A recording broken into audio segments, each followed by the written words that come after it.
toxic exposure has affected their descendants. But I recently read an article about how toxic exposure may be the cause of breast cancer in not only women veterans but also men veterans. And this is passed on to the descendants. So our goal here today is to get numbers. When we came home from Vietnam, guys were showing up with rashes, headaches, fever, and the VA says, no, no, no, no, nothing there. It was only until the farmers found out that Roundup, with many of the same chemicals that were in Agent Orange, they started getting on board, and those numbers counted for something. The VA finally admitted to Agent Orange poisoning, and I think they're doing the same thing to us now. But what we want to do, we're taking names, and we're going to submit those to the VA ourselves. Now, I have a man here, Ron Zink. He's a former president of our State Council of Vietnam Veterans of America, who is going to address the PACt Act. I'm just going to talk real briefly about the PACt Act and so forth. The PACt Act, when that law was passed a couple of years ago, has really opened up a lot of things for the veterans and their families. A couple of the highlights: it expands and eligibility for VA benefits. How many veterans here today is signed up for the VA benefits? Good. I was going to say shame on you if you wasn't. But this also, with the health care for toxic exposure veterans and their children, Gulf War, and post 9/11.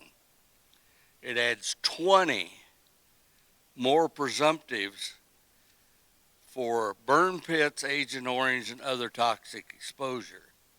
It adds presumptive exposure locations to the Agent Orange and radiation sites. It requires VA to provide toxic exposure screening for every veteran enrolled in the VA health system. And it's helped the VA on research, staffing, education, and treatment.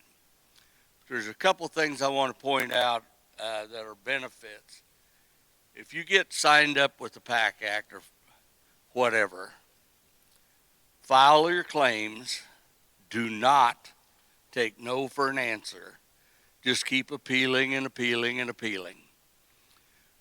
Because once you get to a certain percentage of disability, it not only benefits you, but your family. Because your family can then get on Champ VA, which is an excellent insurance plan.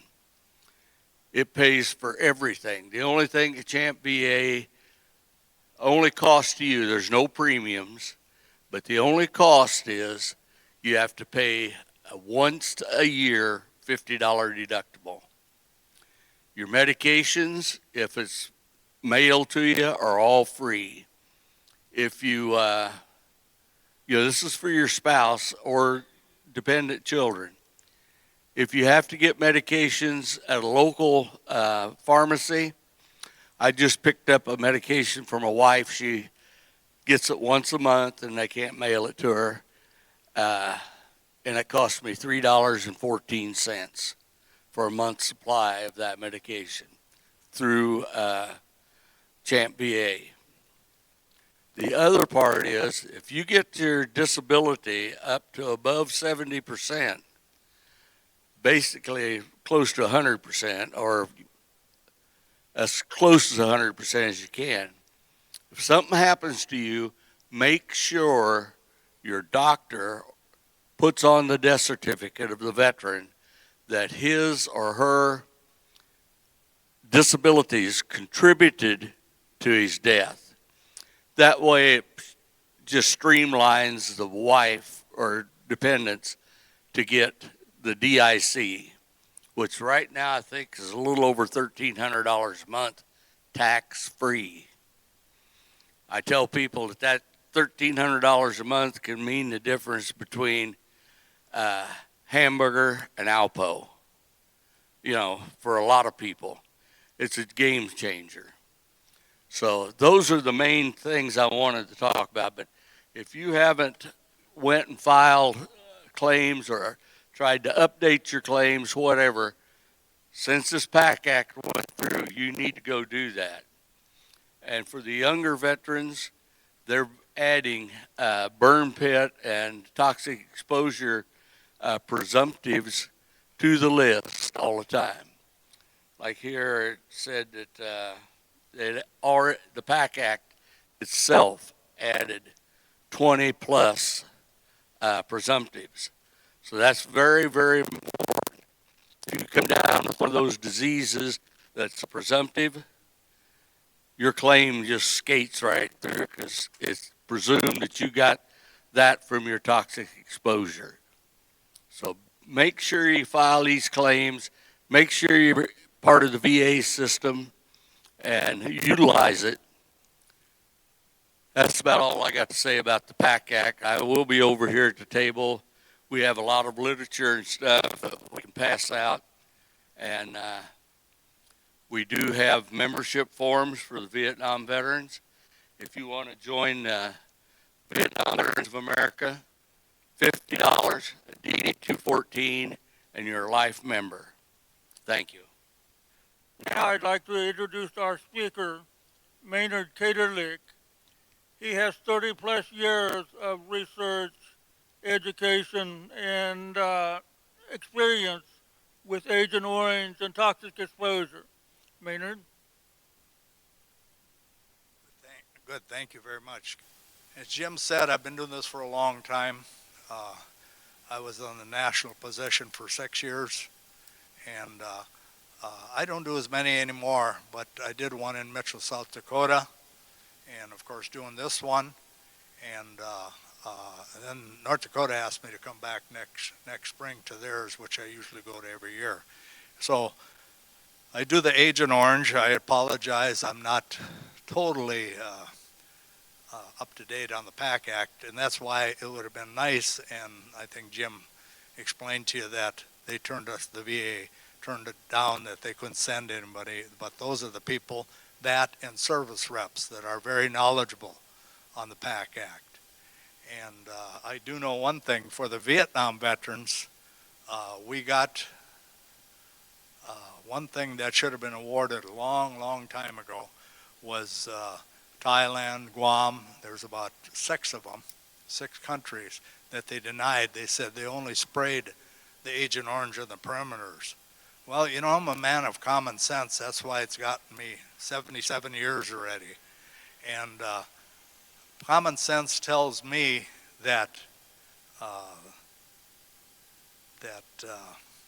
if you're not sure how far it has been sprayed or put into the soil, the stuff's got a 100-year shelf life. And all you have to do is soil samples. And I'm sure many people had mentioned that to the establishment to do soil samples. And that would have proved that the whole damn base probably was covered with Agent Orange.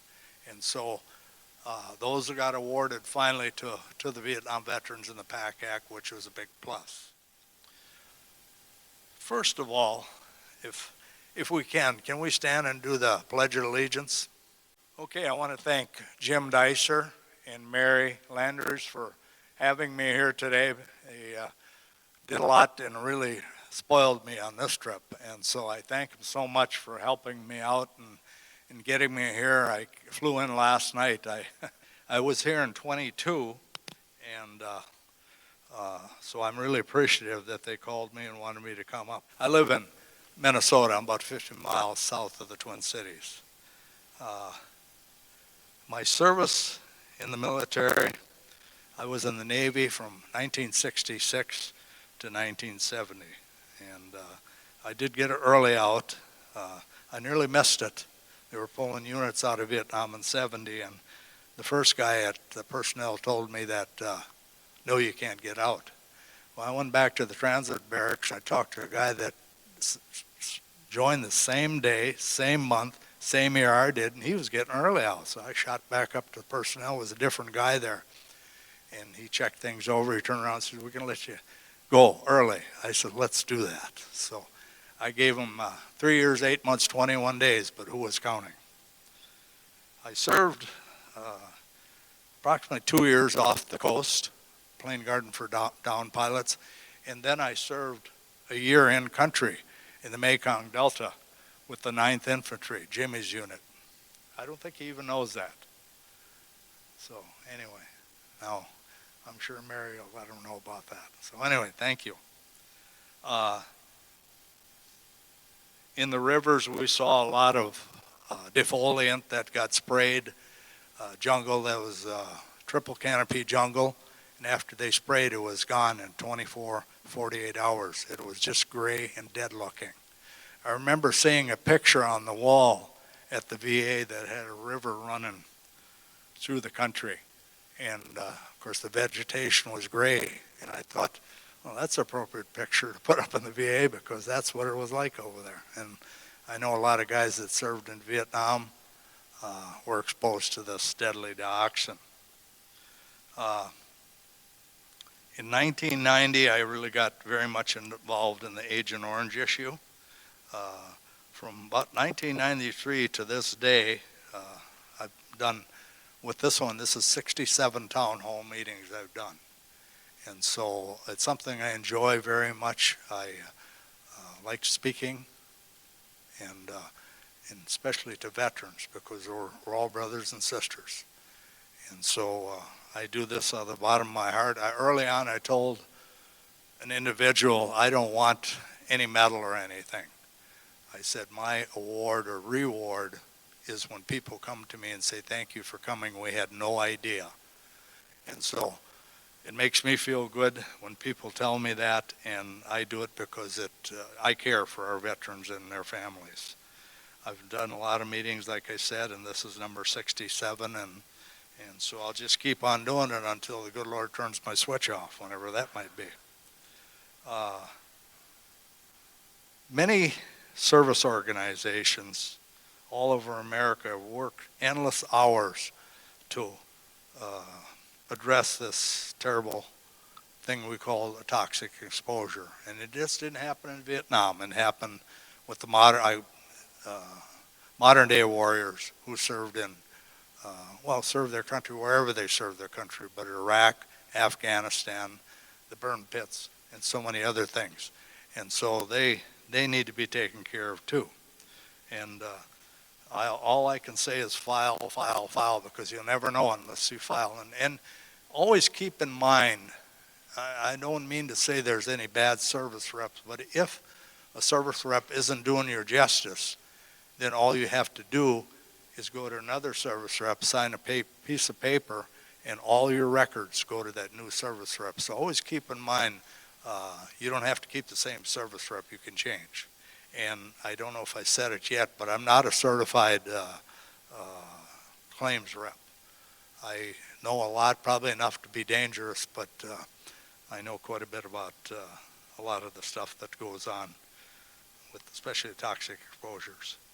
But anyway, many service organizations have worked endless hours to right the wrong that our country has given us in the name of toxic exposures. For the Vietnam veterans, they're in this orange book, and I think the folder that you've got, this one here, the orange book is in it, and they're up, it's September of 2023 book. So I'm going to assume all 19 are in there. Now there's like 50, 60 of them in that gray section, about 6, 7 pages in.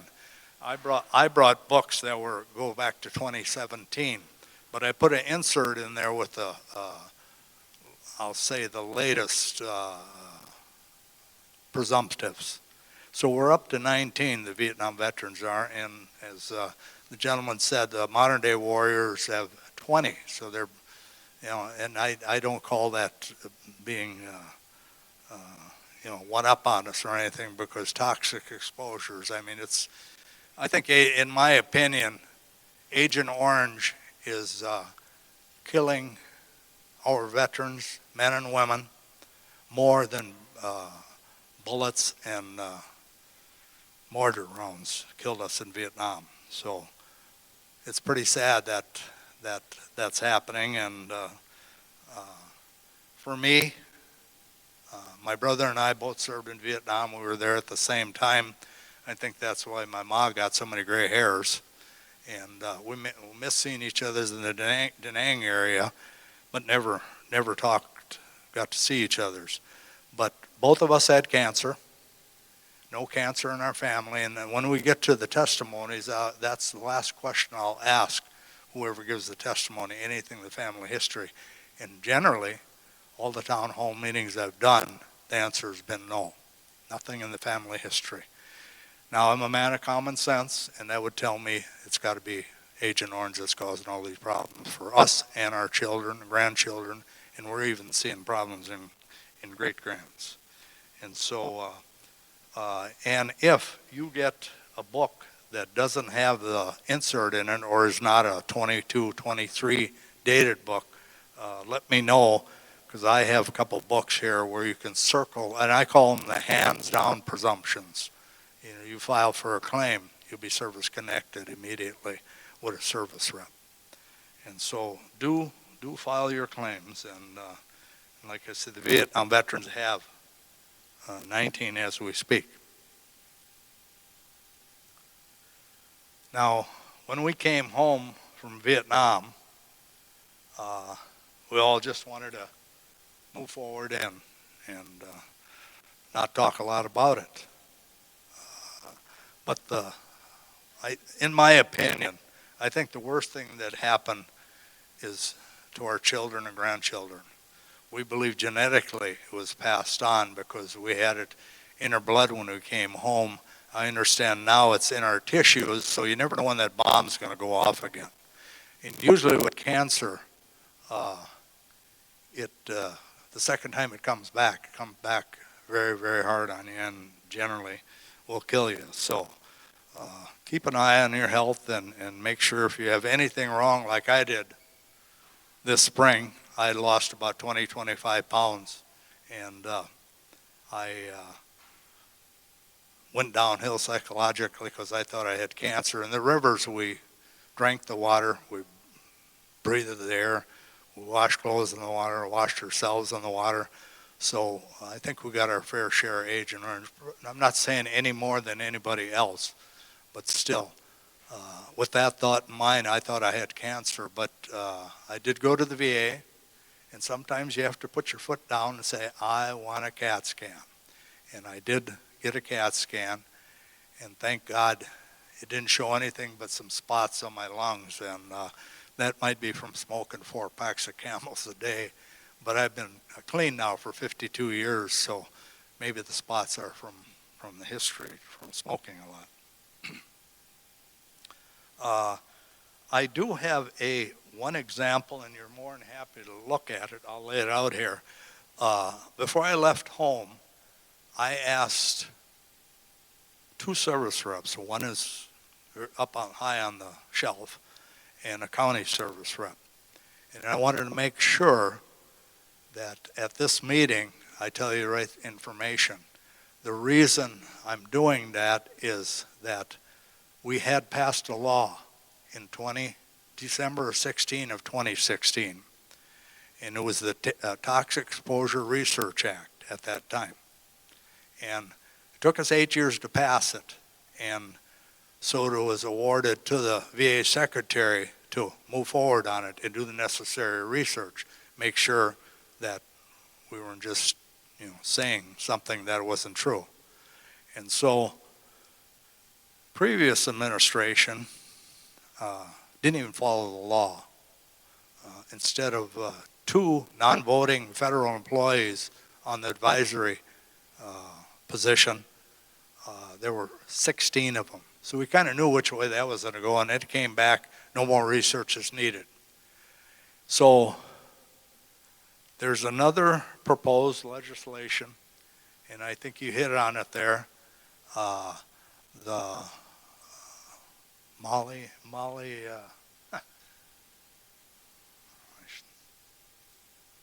do have it here. Molly Loomis Act.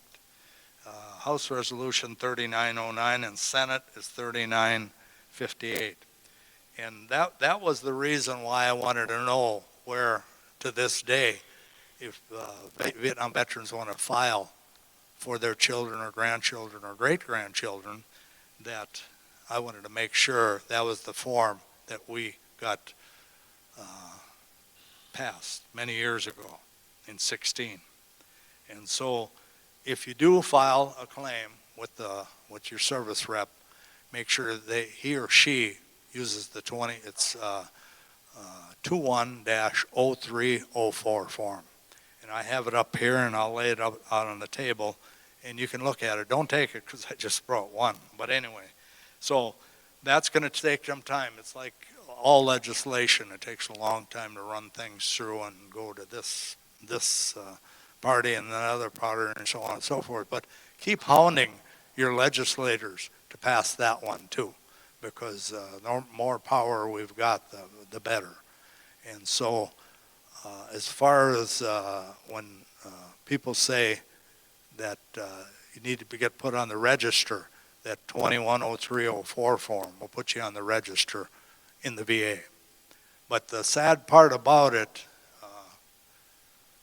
we had a senior veteran service officer went to once it's filed with the veteran and the child and the service rep, it goes from there to the regional office, and that gets run then to the VA. But it's going to come back denied because the research has not started, which is sad.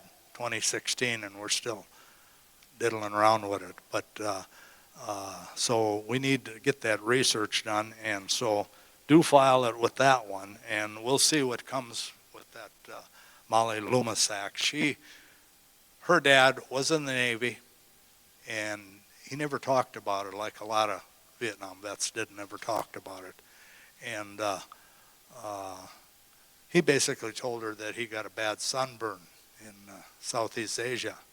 But that's all she ever heard from him. But I think it was just before he had passed away, he had told her that Agent Orange was used, and you know, it's not a surprise to me that the sailors are coming down with the same stuff that the people that served in country within the borders of Vietnam. And so she finally, just by pure accident, went to talk to Senator Diester, who's the chair of he's from Montana, he's the chair of the Senate Veterans Affairs Committee, and he says, well, let's name it after you. So she got the award. She's got spina bifida, and she's been through a lot with that. And that's the only one they've got for Vietnam veterans, which is unbelievable. But so that's going to be worked on, and hopefully it goes through the system fast, because a lot of us don't have much time left, and we sure like to see our children taken care of. And so, and I have information here too, and I will, don't ask me why, but I guess I'm saving on paper, but if there's Navy personnel here, which your claim, what you need to do is get the ship's logs, and you can get them yet to this day. But try to get in the closest date that you were in the South China Sea or further north. And I wrote to them, I needed some information. This was quite a few years ago. And I wrote to them, and I was a year off of what I had asked for. And they gave me the records of just the way they wrote them down, where they were, longitude, latitude, which means a lot with this 12-mile limit thing. And of course, that's they're trying to straighten that out too. That's the Australians, when they were there with their Navy and their ships, they automatically service connected all their sailors. But right now, I don't think there's a lot of them got service connected yet, but hopefully if they get this 12 nautical mile limit straightened out, it'll help. And I think I told you about, well, I didn't give you all the countries, but with the PACt Act, we got more presumptives. I knew a guy at the VA in Minneapolis that served in Thailand, and they always denied him. But of course, the Republic of Vietnam's one, Thailand's another, Guam, American Samoa, Laos, Cambodia, and Johnson Atoll. That's where at the end of the war, they burned the Agent Orange, and thank God. Can you imagine being downwind from it there when they were burning it? And there were just hundreds and hundreds of barrels on that island. And so that's another one. So we got picked up six countries that they're awarding the Agent Orange compensation.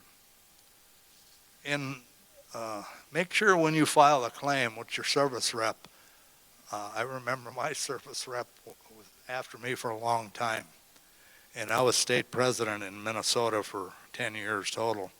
And she was after me for a long time until she got me at a weak moment. And she said, now sit down and write everything down. And thank God I did, because I did get service connected and got awarded a percentage. And I'm glad I did, because I go to the VA and have things taken care of there. We put a lot of trust into the VA because we're told that's where we should go, and that's good. That's good, because that is the place where you go. A lot of veterans, I think the mistake and the reason it didn't happen to me, I already had insurance, but a lot of veterans think when they get service connected 70 to 100%, they'll drop their medical insurance. When you do that, you can't get a second opinion, in my opinion. And so you need to hold on to your insurance when if you can afford it. I know it all costs money, Medicare and the Social Security and everything else. And seeing how we're on that subject, be careful, especially us older guys. I'm 77, and be careful, because a lot of scammers are going after everything you saved. They tried to get me it was a year from last July for $30,000. And they come this close to getting it. And then a year later, somebody tried to get my Social Security check. So it's happening a lot. And if it comes on your computer, and it was in blue on my computer and flashing, don't turn your computer off. And it was a telephone number there. And then there was a name of a outfit I thought was going to help me. So I took it, hook, line, and sinker. Don't do it. If somebody calls or on your computer and you don't recognize who it is, just dump it and be done with it, because they're out to get your money. There's a lady that my daughter told me about, her life savings, $200,000, and they got it all. And a lot of these scammers, they're from across the pond, and they have nothing to lose. And so, be careful. Be careful, whatever you open up on the computer. I'm going to go to, I actually hope I go to heaven, but we'll see. In this book that you got, it's Agent Orange information. And I've got if you need the extra, take it. It's on the table. Like I say, some of these orange books, like that's on the table there, some of these orange books are older books. So instead of tossing them, I just had an addendum made up with the last 5 presumptives that we were awarded. And in my opinion, it could put a 0 behind that 9, because we're dying of a lot of different stuff. And I know the modern day warriors are dying from a lot of their toxic exposures, which is very, very sad. You think our country would learn, but I guess not. But anyway, the book that's in these folders are 2023, so I'm going to assume all 19 are in there. Now, if you want to know the 14 that were in there previously, come and see me after the meeting, And I've got 2 books here, and you can take a pen and circle those for the Vietnam vets. And then file the claim, and then I call that a hands-down claim. I know when I got my first bout of cancer, I went right and filed a claim with a lady that we had as a service rep. We had her for 21 years, and poor Julie passed away from cancer too. And she was a wonderful person, and she heard all the stories from all the veterans over the years, in 21 years, and just a wonderful person. So it was a great loss to us in Minnesota, losing her. But there are still good service reps there. I don't like to knock any service reps, because a lot of them doing the best they can, and the laws change so often, and then it's hard to keep up with a lot of stuff. Oh, before I forget, they're still dealing, you don't hear so much about it now, and I'm sure a lot of Vietnam veterans probably could even advise other veterans and Vietnam veterans about the Camp Lejeune thing. Initially, there was like 15, I don't want to call them presumptives, 15 different diseases that came from serving in Camp Lejeune, because they had tainted water from 53 until 80 something. It never said anything, but that information surfaced. And so I don't know if you're working with a service rep or with an attorney. I know a lot of attorneys, it kind of pulled it back now on the television. I don't see it as much now. The attorneys talking about Camp Lejeune, and they can help you. That's whatever way you want to go. That's your prerogative. Right now, what I'm going to do, and first of all, if I can answer the question, like I say, I'm not a service rep. I'm going to open up for questions first, and then, if you will, I'm going to give you my testimony of what happened to my family from Agent Orange, in my opinion. And then we're going to turn it over to all you folks. And if you have something wrong with any of your children or your grandchildren or great-grands, we're seeing problems in great-grands too. And so we'll open it up for testimony. And I know it's hard to talk. And one thing, Vietnam veterans and modern-day warriors, don't blame yourself. We have veterans at these town hall meetings just break down and cry that they were at fault. You weren't, because the government says it wouldn't hurt humans. And we're finding out it sure as hell is. And so we just got to continue the fight, which it shouldn't be a fight, but it is, because we served our country ready during time of war, and we need to straighten things out and take care of our children, because they are our future, and they need to be helped. And it's in all the town hall meetings that I've done, you just wouldn't believe all the problems their children and grandchildren have, and that shouldn't be. And especially when I ask that final question to whoever's giving me the testimony, anything in the family history of that, whatever's wrong, the answer's always been no. So common sense Maynard says it's got to be Agent Orange. And so we just got to continue on moving forward, and we'll see what this Molly Loomis Act is going to bring. I don't know if they'll drop the 210304 form that was signed into law in 2016, but we'll see. But we just gotta take care of our kids one way or another, and we don't have a lot of time left. I'm 77, but I work hard. I don't think I'll ever make 100, but my mom lived to be 95. My dad was 86, and his siblings lived all the way to 102.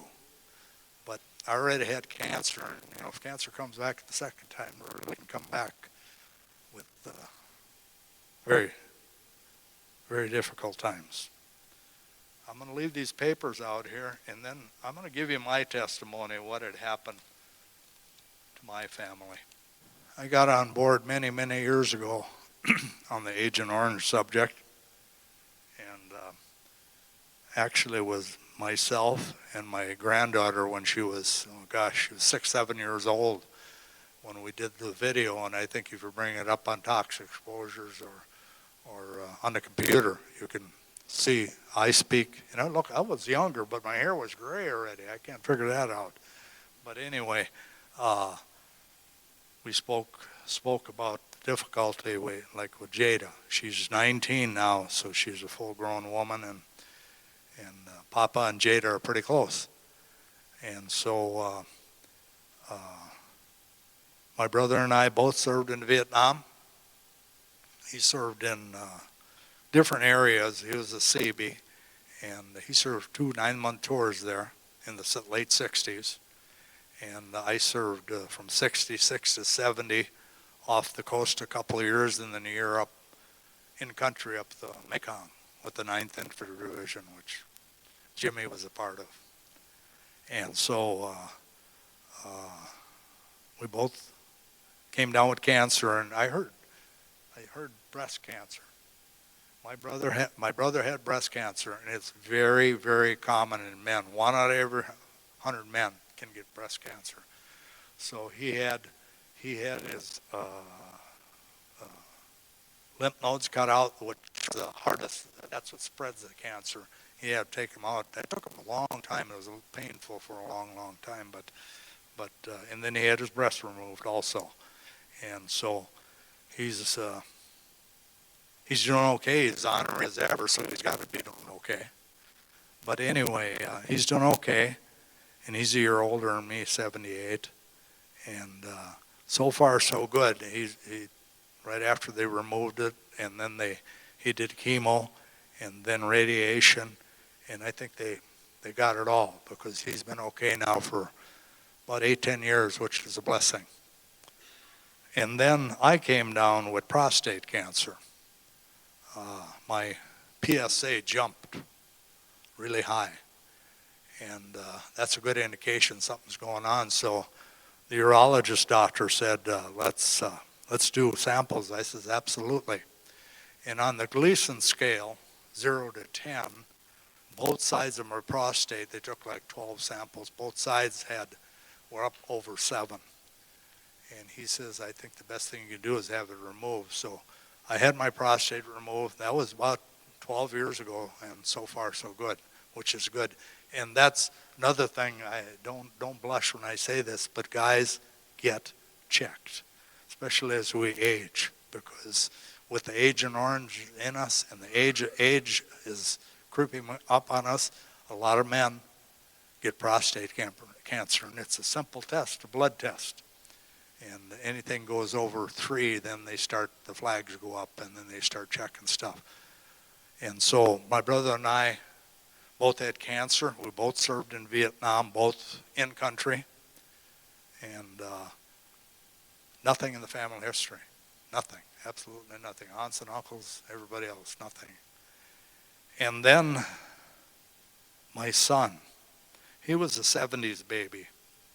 And what had happened with him, we took him through the University of Minnesota. They labeled him with a severe disability, child's disability, and I think where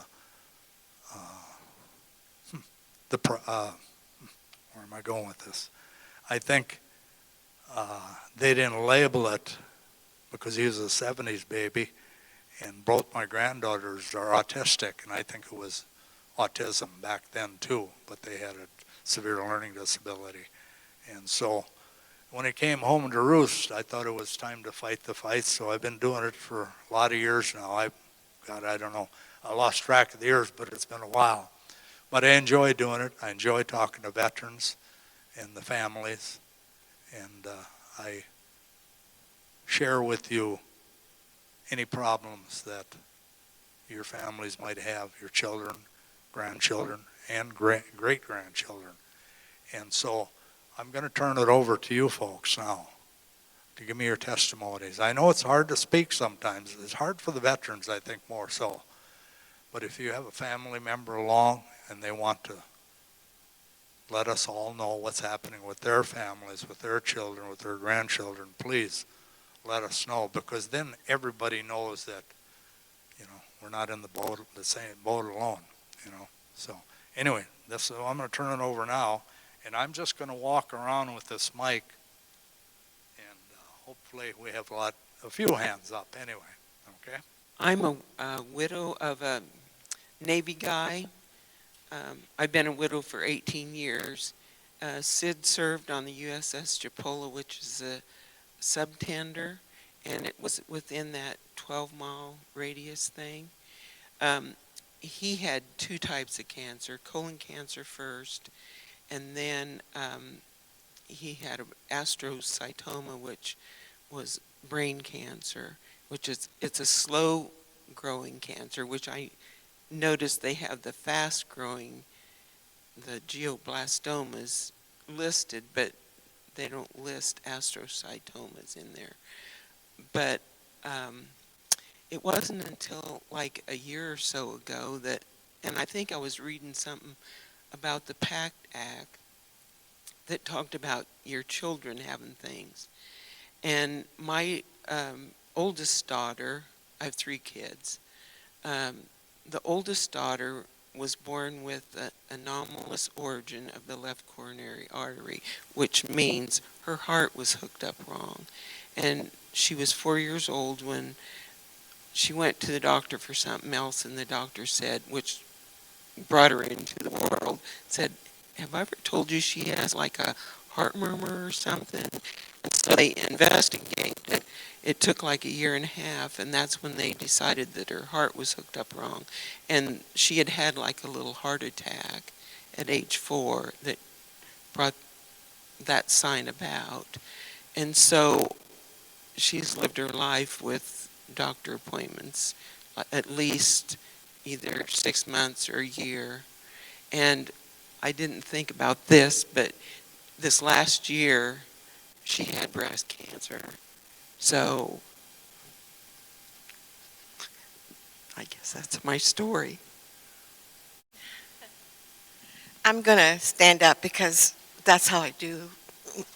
I can feel I can talk a little bit better. I want to give you a backstory. My husband is a Vietnam vet. He died, it'll be 10 years this coming November, Thanksgiving weekend. He came home. We got married. We got married in 1973, and exactly about 10 years later, he started coming up with rashes, and then he would blow up like a balloon, and they didn't know what was wrong with him. They would treat his symptoms and such. As he progressed through our married life, we were married 41 years, he did have 3 heart attacks, triple bypass. He also went into kidney failure. Although he was susceptible to diabetes in the family history, the doctors told him that his diabetes had progressed really rapidly. After that, he had a kidney transplant. He ended up getting cancer of the liver. He had one in his stomach and in his bladder and in his lungs. All of those went away except the one in his stomach, and then it progressed to his liver. He didn't last very long. After diagnosis, it was 6 months after that he died. But we had 4 girls. One of them cannot have any children at all.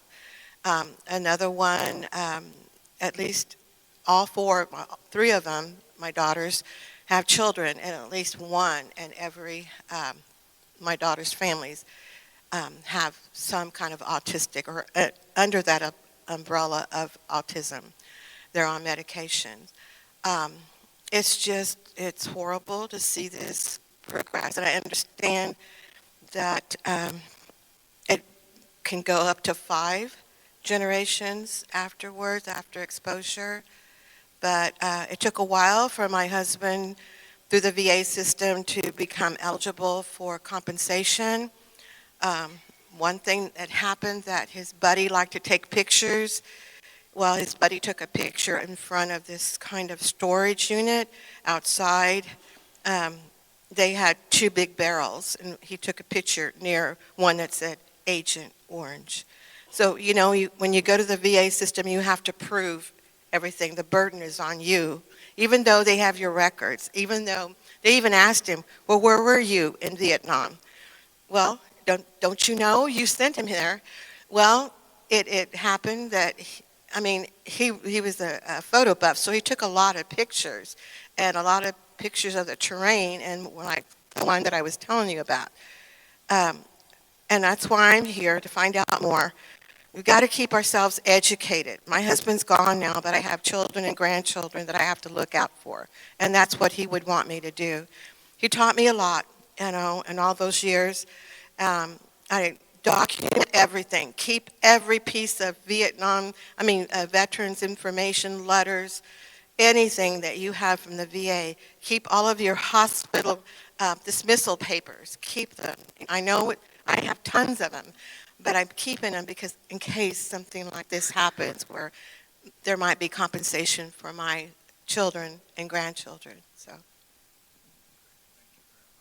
Thank you. Appreciate that.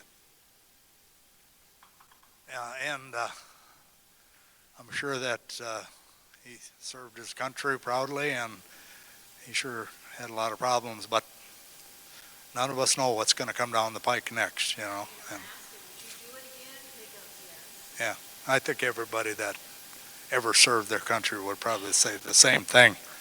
I mean, without the Agent Orange or any of the toxic stuff they use so much. So anyway, thank you. Anybody else?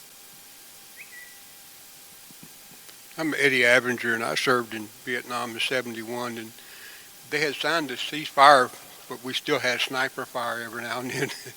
So when we run convoys and stuff, I was fortunate to be at Fire Base Phu Bai, which is right outside the city of Hue, close to Cam Ranh Bay, and so we would run up highway.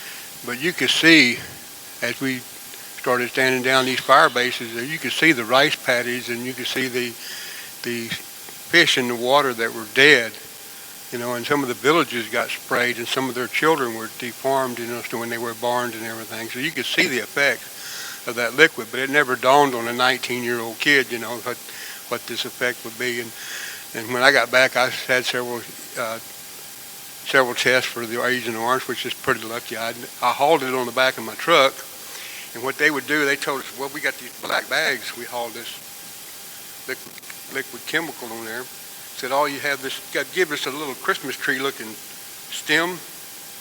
It had small and come out and a little bit bigger. Now, if you got a hole in that bag, all you do is put that stick in there and twist it a couple of times. And didn't tell us we're supposed to have gloves and goggles and masks on and everything. They didn't tell us we're supposed to wear all this protective clothing when we do this, and when we hauled that liquid. And we'd had no clue, And when I got back from Vietnam, I felt really bad because I was actually hauling it out to different units for them to spray our troops out in the field. But I've been pretty lucky. But I have seen it where I was married to an Arizona lady, and in Arizona right after Vietnam in '72, I got married, and we only lasted 5 years because both of us were alcoholics, and the alcoholics don't work together. But I could see her dad served in Korea, and he had this bottle right next to him where they were draining liquid off of his body, where his body, everything in his body was deteriorating, his lungs, his liver, everything was being eaten up. And he had served in Korea, and they didn't evaluate him for any agents or any chemicals until after his death. Finally, his wife said, I want an autopsy. And that's when they found out that he was subject in Korea into this liquid stuff. Liquid chemicals had affected his body.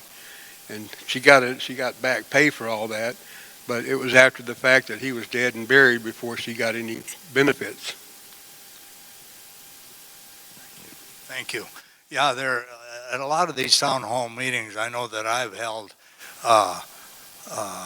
we have a lot of widows that were married to veterans that were service connected and didn't have a clue they could file for dependent DIC. And at least I think Ron had said it, about $1,300 better than zero, when the veteran dies. But if you service connected, file the DIC through a service rep. And like I always say, they are the experts, and hopefully they can get something for these ladies, because there are a lot of ladies that lost their veteran husbands there and because of Agent Orange, and they need to file. So thank you.